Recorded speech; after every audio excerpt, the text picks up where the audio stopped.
We want to talk now about business management decision support systems. It's known as DSS.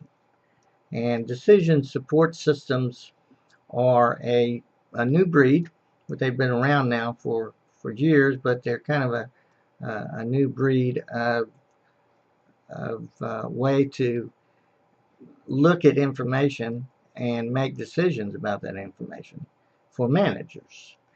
And particularly, this can help them to have their finger on the pulse of a business and really be sensitive to what is happening in their business in a lot of ways. A very graphic way, a very comprehensive way indeed. Decision support systems are a major category of management support systems. They are computer-based information systems that provide interactive information support to managers during the decision-making process.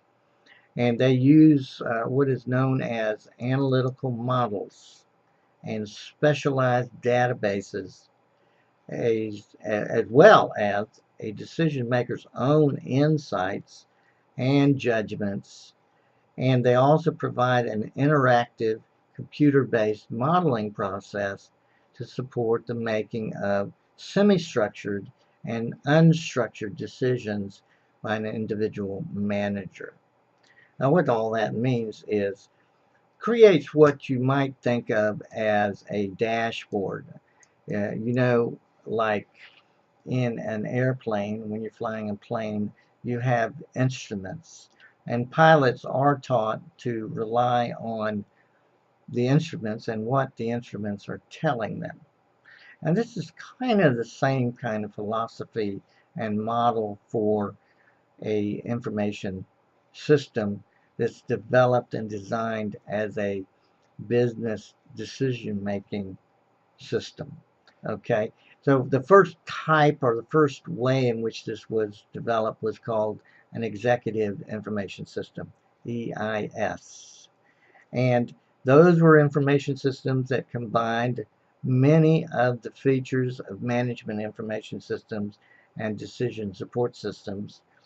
But however, when they were first developed, their focus was on meeting the strategic information that top management actually needed. And this limited their helpfulness for, for other executives who perhaps needed additional information or needed more focused information instead of, say, high level uh, information that's just really about strategy, overall strategy, and even long-term strategy. It really depends on what are you wanting. Do you want real-time measurements that are going to give you a current state of the business as opposed to, say, short-term information that will give you a feel for where we are in just a few days or a few weeks or maybe a few months, or as opposed to where we've been too in just a few days ago or a few weeks ago or a few months back.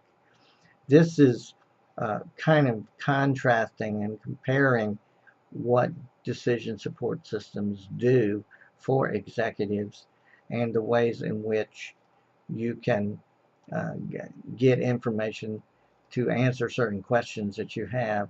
And by answering those questions, then you can make management decisions about what to do. You can think of it this way. For example, the executives of a department store chain would probably consider factors such as its sales promotion efforts and its product line mix to be critical to its survival and success. So all of the information that they need would have to be pooled and gathered around those types of ideas, those kinds of measurements, if you will, so that they can make decisions about that. Now, studies have shown that top executives get information they need from many, many sources. So you can talk about them getting information from letters, memos, periodicals, and reports produced manually or by computer systems. Certainly these are acceptable and very crucial. There are other major sources too: meetings, telephone calls, and social activities. And much of this information comes from non-computer sources. Computer generated information has not played a major role in meeting many top executives' information needs right now as of yet. And yet they are still being developed and still being used in some categories. Executives and IS specialists have capitalized on advances in computer technology to develop, though, attractive, easy to use ways to provide executives with the information they need. Software packages are now available that support executive information systems on mainframes, mid-size, and networked microcomputer systems. The issues is the resistance by the executives themselves in their implementation and use. And of course, they are plagued by high costs, they're quite expensive, and they have had many publicized failures. So this is a problem, an issue, but it's being overcome too. You have some popular EIS software packages out there, and 3% of the users are top executives.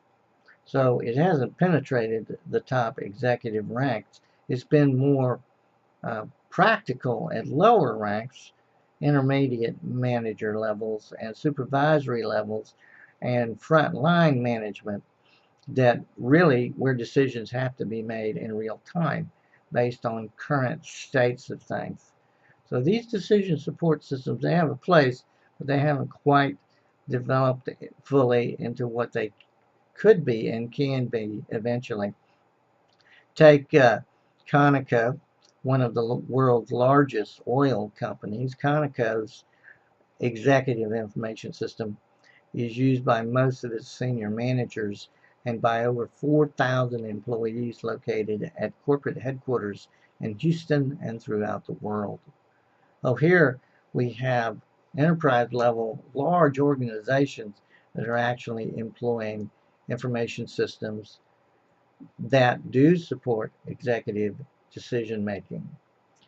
You've also got a way to think about this in other ways too. It's not just say an executive information system. You have an executive support system, or an enterprise information system, or a management support system. They have different names, kind of different styles as to the way they present information. These names reflect the fact that more features such as DSS and expert systems, which employs artificial intelligence and neural nets, and you have electronic mail and personal productivity aids such as electronic calendars, are being added to many of the systems out there to make them more attractive to decision making for executives. Then there's group decision making technology. A big question here is, do you employ the insights and energies of a group of people to help tackle important decisions or not? This can cost extra money. This can take extra time. This involves more people. It certainly involves more thinking, and it probably involves more communications, which are fact-finding and question asking and trying to just get all the information needed for someone to provide some sort of answer or some sort of opinion about what to do. So group decision support systems are out there, but they're not necessarily being used at higher levels of management, top management, executive management, board room decision making too, at the CEO and COO levels of a corporation. where the president, executive vice president, the president are. You have companies that have not only a large firm, but they have subsidiaries too, where a subsidiary has its own president, and the president comes and meets with the board along with other presidents of different divisions or subsidiaries of the company. And how do you use a business information system in the form of a decision support system to help these people get together all of the information they need to make very strategic intermediate and long-term decisions as they look toward the future and try to mitigate risk in the present and be open to changes in the future so they can stay competitive and profitable. So when you start getting into this area, there is some good, there is some bad, there is some indifference to it. The success of group decision making depends on such factors as the characteristics of the group itself, the characteristics of the task on which the group is going to work, the organizational context in which the group decision-making process takes place, and of course the use of information technology such as a electronic meeting system and a group decision support system, and the communication that the group utilizes. There can be language barriers, there can be time barriers, there can be things that happen that are unplanned for, are unexpected, and this will slow the process up or just completely make it impossible to be achieved by a group. So again, you're talking about what executives have at their disposal to help them make decisions. And certainly a dashboard that has something of a set of readings about what is happening with the company could be helpful if it's presented in a way that's useful for the executive to look at and therefore make good decisions with. Finally, there's something known as online analytical technology. It's referred to as OLAP, Online Analytical Processing, and it is a capability of management and decision support in executive information systems that enables managers and analysts to interactively examine and manipulate large amounts of detailed and consolidated data from many perspectives.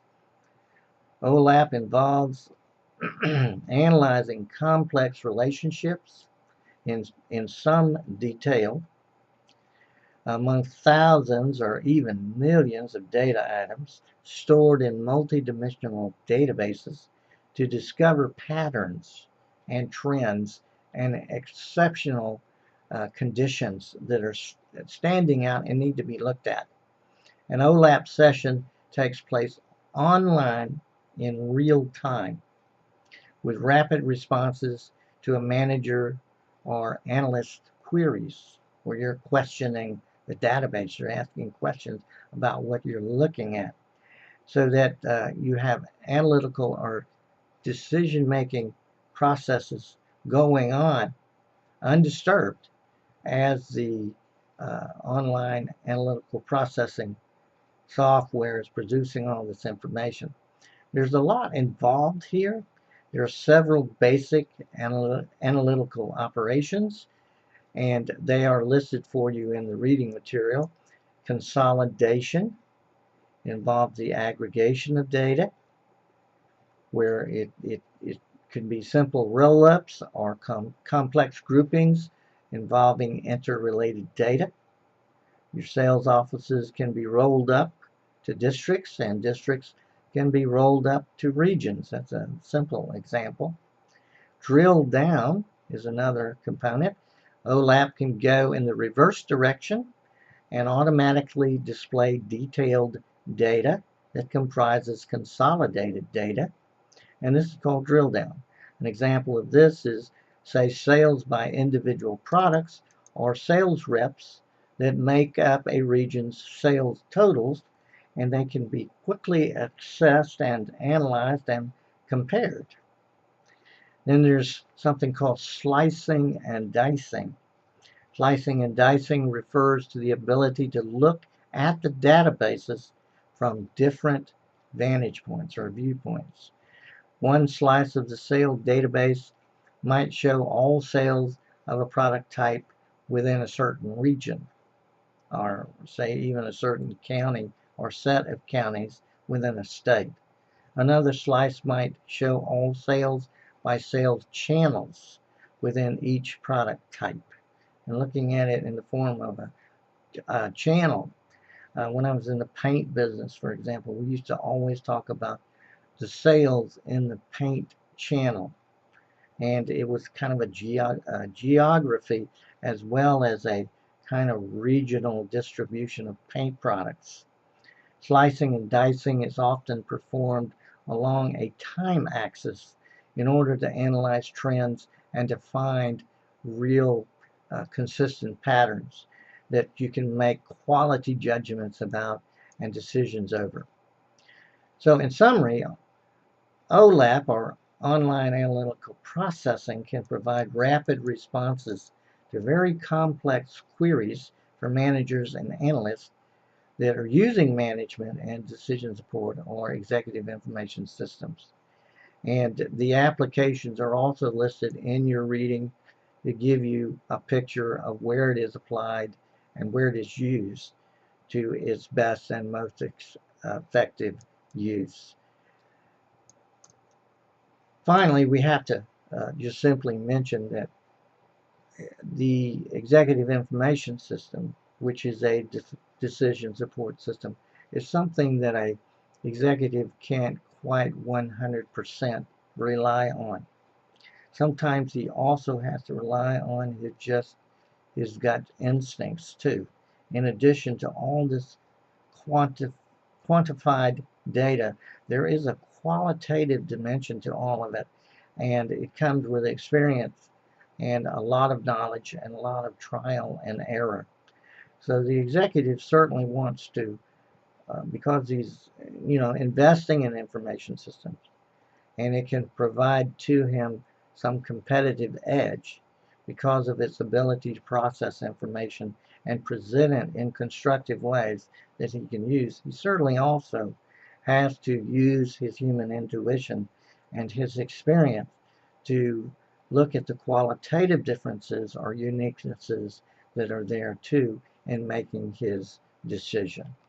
So thank you very much for listening, and I'll talk to you again soon.